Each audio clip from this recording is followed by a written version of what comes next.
Fighting in Sudan appears to be continuing for a third straight day amid reports this morning of explosions and gunfire in the capital, Khartoum. Over the weekend, fighting broke out between Sudan's army and a rival paramilitary group called the Rapid Support Forces. A Sudanese doctors union said nearly 100 civilians have been killed in the violence, with hundreds more left injured. To dig into this, we're joined by NBC News foreign correspondent Kelly Cobiella. Kelly, good to see you. So first, can you just help us understand, how did this conflict come to be? Why are both sides fighting right now? And what's the situation like?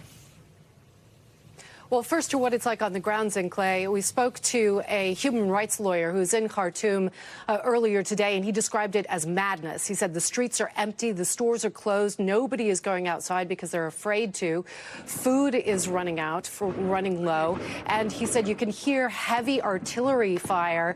He said government jets are bombing RSF positions. RSF fighters are fighting in residential neighborhoods. Remember, this is a densely packed city of more than 5 million, and it has not seen this kind of violence.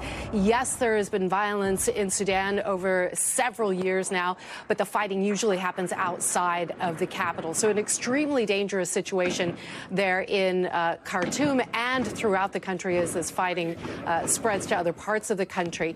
This is essentially a power struggle between two rival generals. Their former allies helped to overturn the government in 2019 and again in 2021. They're now fighting over who controls the country, about how the country, what the country looks like, how it operates under a civilian government. There is a framework in place, but the two sides haven't yet signed on to it, haven't agreed, because of this issue of how the paramilitary forces will be absorbed into the armed forces and who will control those people. Zinkley.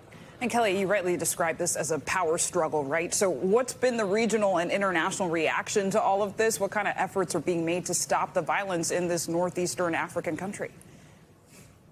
Yeah, so lots of countries speaking out about this, calling for calm, calling for a ceasefire. Egypt and South Sudan, both of Sudan's neighbors, trying to mediate here. The Security Council putting out a statement, UN Security Council calling for calm. And also Secretary of State Antony Blinken talking about this for the second day in a row while at the G7 in Japan. Take a listen. There is a shared deep concern about the fighting, the violence that's going on in Sudan.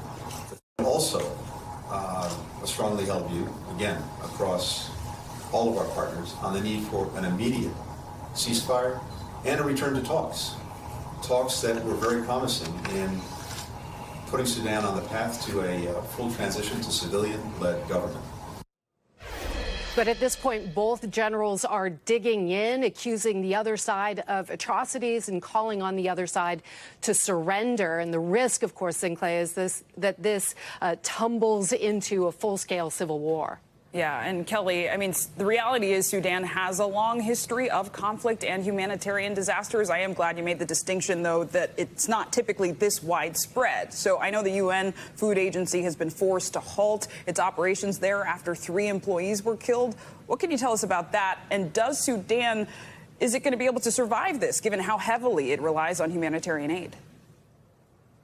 Yeah, this is a tough one. A third of the country is dependent on humanitarian aid right now, not just because of conflict, but also because of severe weather, severe drought over the past several years.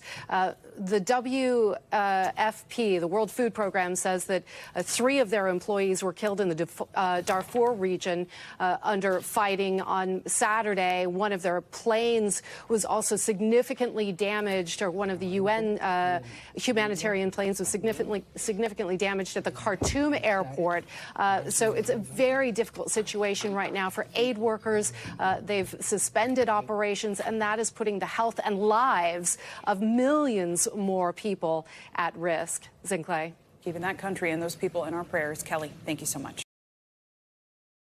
Thanks for watching our YouTube channel. Follow today's top stories and breaking news by downloading the NBC News app.